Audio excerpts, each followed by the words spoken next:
英語聞き流しリスニング、英語テキストと MP3 ダウンロード、その他の物語はホームページからお聞きいただけます。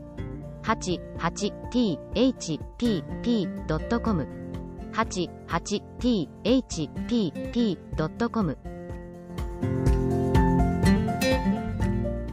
Chapter 10. The Author's Economy, and Happy Life Among the Houyhnhnms. His Great Improvement in Virtue by Conversing with Them. Their Conversations. The author has notice given him by his master, that he must depart from the country. He falls into a swoon for grief, but submits. He contrives and finishes a canoe by the help of a fellow servant, and puts to sea at a venture. I had settled my little economy to my own heart's content. My master had ordered a room to be made for me, after their manner, about 6 yards from the house, the sides and floors of which I plastered with clay, and covered with rush mats of my own contriving. I had beaten hemp, which there grows wild, and made of it a sort of ticking. This I filled with the feathers of several birds I had taken with springes made of Yahoo's hairs, and were excellent food. I had worked 2 chairs with my knife, the sorrel nag helping me in the grosser and more laborious part. When my clothes were worn to rags, I made myself others with the skins of rabbits, and of a certain beautiful animal, about the same size, called Nuno, the skin of which is covered with a fine down. Of these I also made very tolerable stockings. I soled my shoes with wood, which I cut from a tree, and fitted to the upper leather, and when this was worn out, I supplied it with the skins of Yahoos dried in the sun. I often got honey out of hollow trees, which I mingled with water, or ate with my bread. No man could more verify the truth of these 2 maxims, that nature is very easily satisfied, and that necessity is the mother of invention. I enjoyed perfect health of body, and tranquility of mind. I did not feel the treachery or inconstancy of a friend, nor the injuries of a secret or open enemy.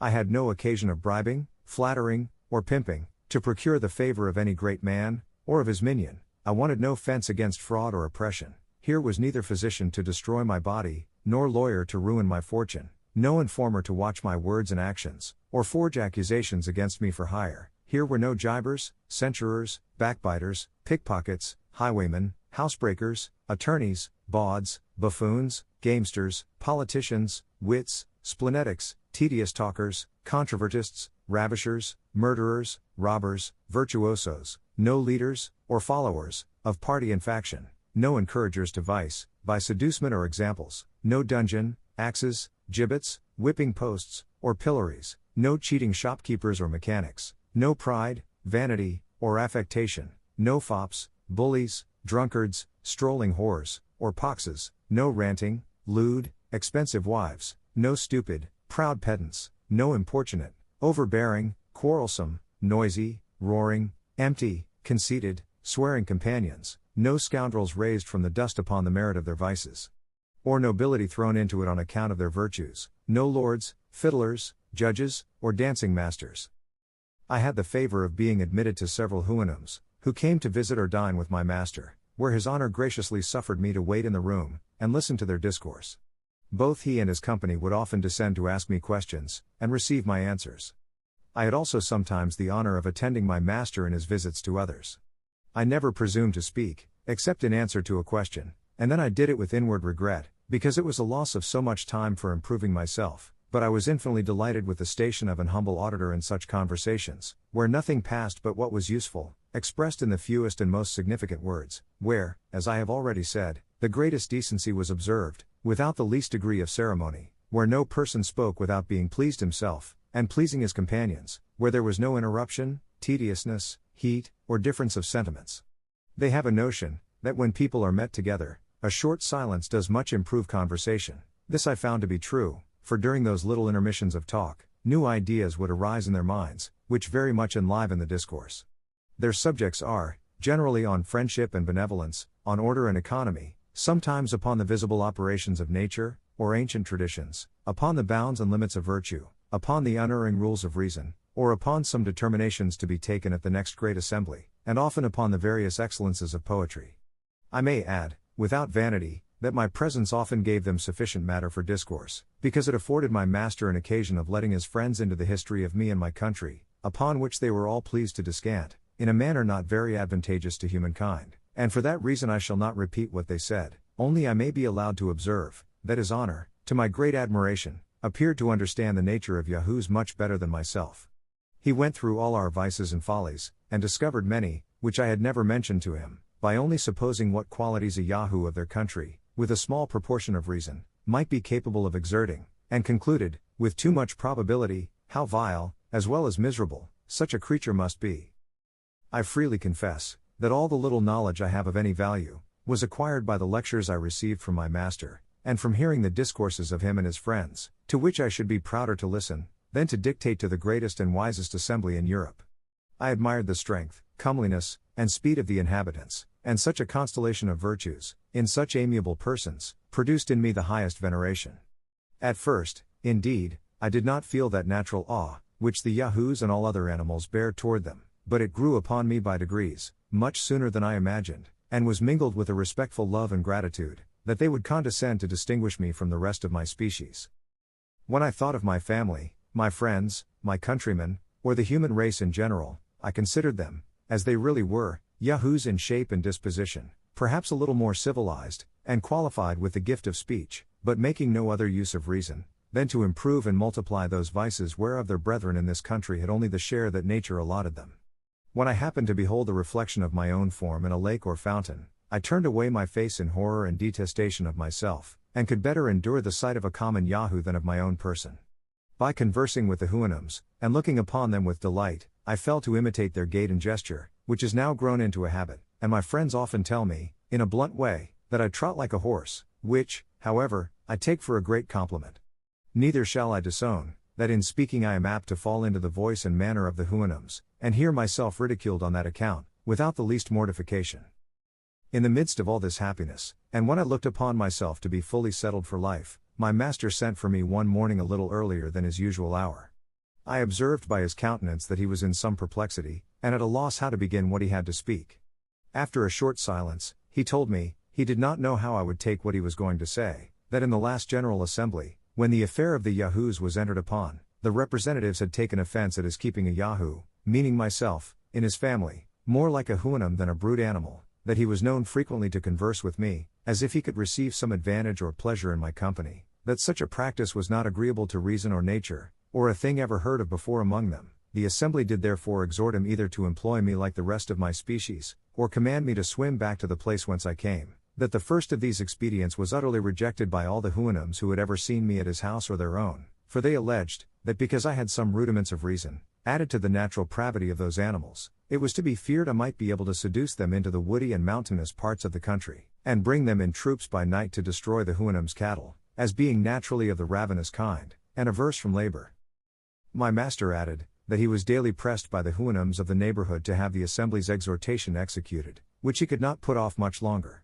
He doubted it would be impossible for me to swim to another country, and therefore wished I would contrive some sort of vehicle, resembling those I had described to him, that might carry me on the sea, in which work I should have the assistance of his own servants, as well as those of his neighbors. He concluded, that for his own part, he could have been content to keep me in his service as long as I lived, because he found I had cured myself of some bad habits and dispositions, by endeavoring, as far as my inferior nature was capable, to imitate the Houyhnhnms.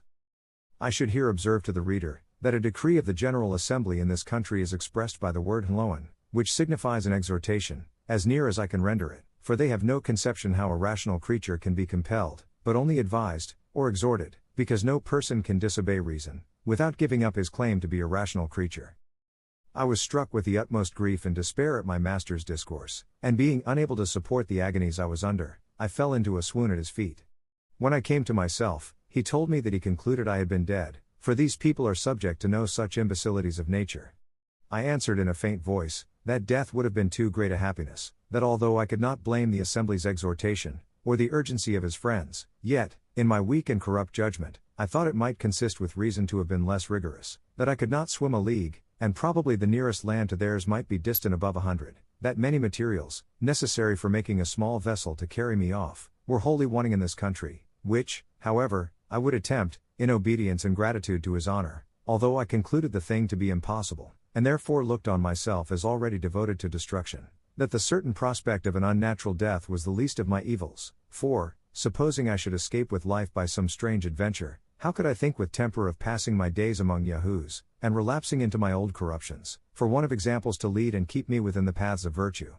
that I knew too well upon what solid reasons all the determinations of the wise Houyhnhnms were founded, not to be shaken by arguments of mine, a miserable Yahoo, and therefore, after presenting him with my humble thanks for the offer of his servant's assistance in making a vessel, and desiring a reasonable time for so difficult a work, I told him I would endeavor to preserve a wretched being, and if ever I returned to England, was not without hopes of being useful to my own species, by celebrating the praises of the renowned Houyhnhnms, and proposing their virtues to the imitation of mankind. My master, in a few words, made me a very gracious reply, allowed me the space of 2 months to finish my boat, and ordered the sorrel nag, my fellow servant, for so, at this distance, I may presume to call him, to follow my instruction, because I told my master, that his help would be sufficient, and I knew he had a tenderness for me. In his company, my first business was to go to that part of the coast where my rebellious crew had ordered me to be set on shore. I got upon a height, and looking on every side into the sea, fancied I saw a small island toward the northeast. I took out my pocket glass, and could then clearly distinguish it above 5 leagues off, as I computed, but it appeared to the sorrel nag to be only a blue cloud, for as he had no conception of any country beside his own, so he could not be as expert in distinguishing remote objects at sea, as we who so much converse in that element. After I had discovered this island, I considered no further, but resolved it should, if possible, be the first place of my banishment, leaving the consequence to fortune. I returned home, and consulting with the sorrel nag, we went into a copse at some distance, where I with my knife, and he with a sharp flint, fastened very artificially after their manner, to a wooden handle, cut down several oak wattles, about the thickness of a walking staff, and some larger pieces. But I shall not trouble the reader with a particular description of my own mechanics. Let it suffice to say, that in 6 weeks' time with the help of the sorrel nag, who performed the parts that required most labor, I finished a sort of Indian canoe, but much larger, covering it with the skins of yahoos, well stitched together with hempen threads of my own making.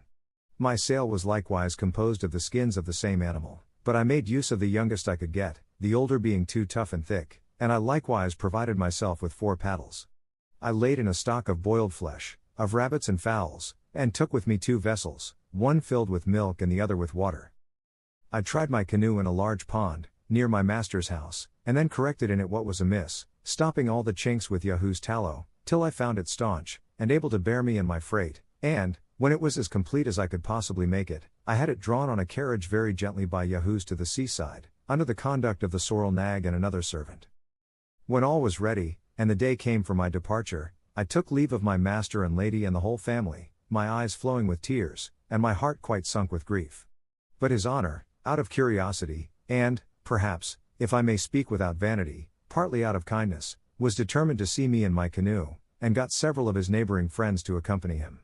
I was forced to wait above an hour for the tide, and then observing the wind very fortunately bearing toward the island to which I intended to steer my course, I took a second leave of my master, but as I was going to prostrate myself to kiss his hoof, he did me the honor to raise it gently to my mouth. I am not ignorant how much I have been censured for mentioning this last particular. Detractors are pleased to think it improbable, that so illustrious a person should descend to give so great a mark of distinction to a creature so inferior as I. Neither have I forgotten how apt some travelers are to boast of extraordinary favors they have received. But, if these censurers were better acquainted with the noble and courteous disposition of the Houyhnhnms, they would soon change their opinion. I paid my respects to the rest of the Houyhnhnms in his honor's company, then getting into my canoe, I pushed off from shore. 英語聞き流しリスニング、英語テキストと MP3 ダウンロード、その他の物語は、ホームページからお聞きいただけます。88thpp.com